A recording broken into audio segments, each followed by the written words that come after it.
So finally मित्रांनो आजचं चलचित्र आपण समुद्र मंथनाचा ठेवला आहे.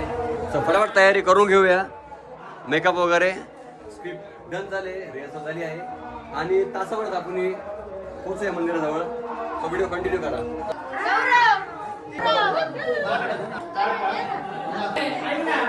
नारायण नारायण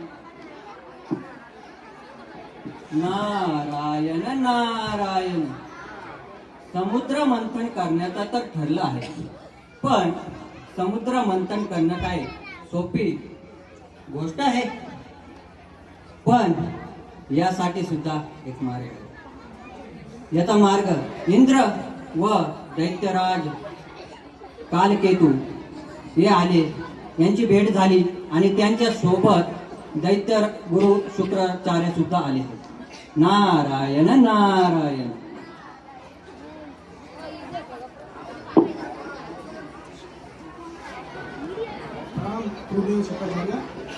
मी आपल्याकडे समुद्र मंथनाचा प्रस्ताव घेऊन आलो आहे.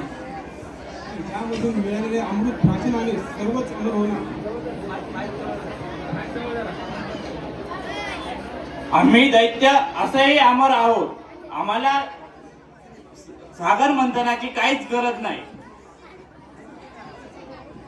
खरंच बोलतात, परंतु संजीवनी विद्याने दैत्यांना संजीवनी विद्या फक्त दानवांवरच उपयोगी पडेल. पण जेव्हा दैत्यराज तुमच्यावर मृत्यूचा सावट असेल त्यावेळेस आपण काय करणार? संजीवनी विद्येचा वापर कमी करू शकत. इंद्रा, तुझ्या युक्तिवादापुढे तर मी हतबल झालोय. कालकेतू, तुम्ही देवतांसोबत समुद्र मंथनामध्ये सामील व्हा. परंतु इंद्र, तुम्ही एक लक्षात असू द्या, समुद्र मंथनामधून जे काही रत्न बाहेर पडतील त्यातील ते प्रत्येकी एक समान देव आणि दैत्यांमध्ये वाटावे लागतील. मान्य आहे गुरुदेव.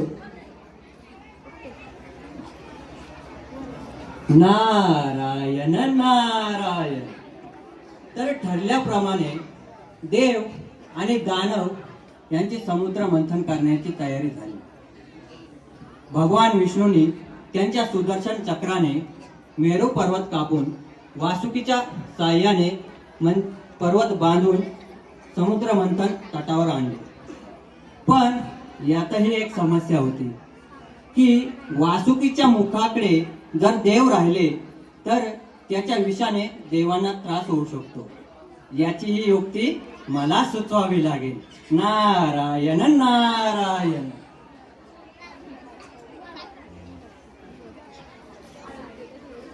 तर आता ठरल्याप्रमाणे वासुकीच्या मुखाकडे देव राहतील, कारण देव केव्हाही श्रेष्ठ. श्रेष्ठ श्रेष्ठ तर आम्ही आहोतच. वासुकीच्या मुखाकडे आम्हीच राहू. कालकेतू ही एक इंद्राचा कट आहे. मुनिवर, तुम्ही शांत बसा. जा मूर्ख कालकेतू, जा, तुला काय करायचे ते कर. थांबा थांबा थांबा, वाद नको. तुम्ही बोलशाल तसं होईल. मुखाकडे दानव आणि देवाकडे शेपटीकडे देव. इंद्रदेव बोलतात, कालकेतू शांत राहा. तुम्ही म्हणाल त्याच इच्छेनुसार दानव मुखाकडे आणि देव हे शेपटीकडे असतील. तर आता समुद्र मंथनाला सुरुवात झाली आहे. नारायण नारायण. विजय लावून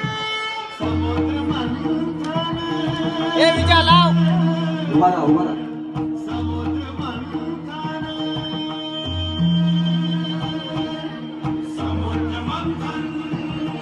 ललित लाव ना.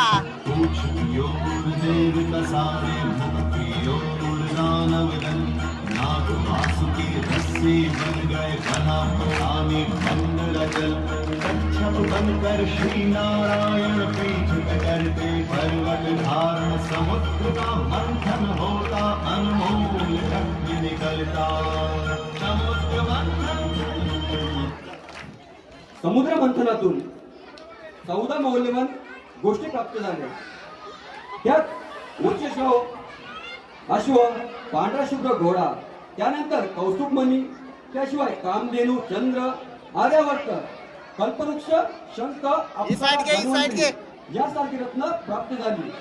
हे रत्न देव आणि दानवांनी आपापल्या परीने वाटून घेतले.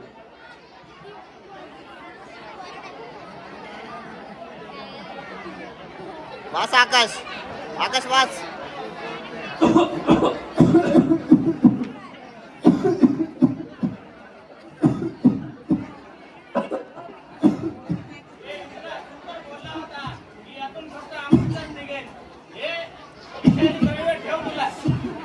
या विष बाधापासून कोण वाचवेल आपल्याला?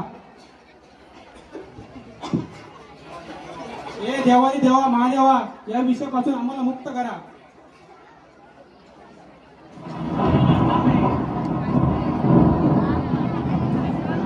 ए ललेश, लावायचा.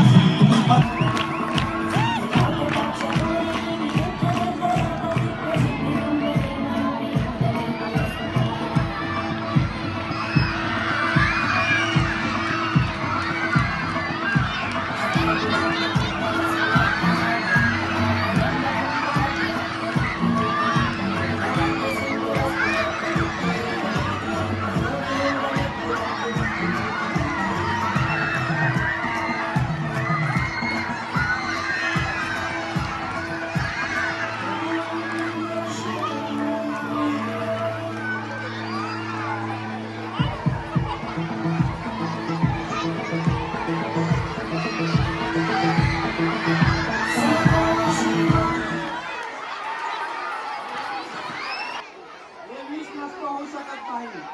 कोणाच्या हृदयात, कोणाच्या शरीरात, कुणाच्या विचारात, कुणाच्या वाणीत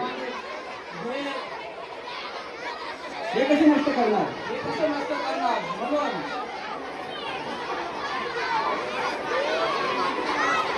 देवारी देवा महादेवा, या काळभूत विषयाचं काय करणार?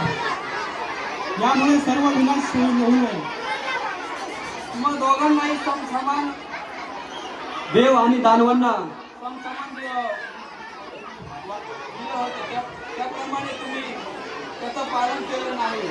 त्यामुळे मला आता स्वतःला विष प्राशन करावं लागेल.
स्वयंपाक आपण सगळ्यांचा करता.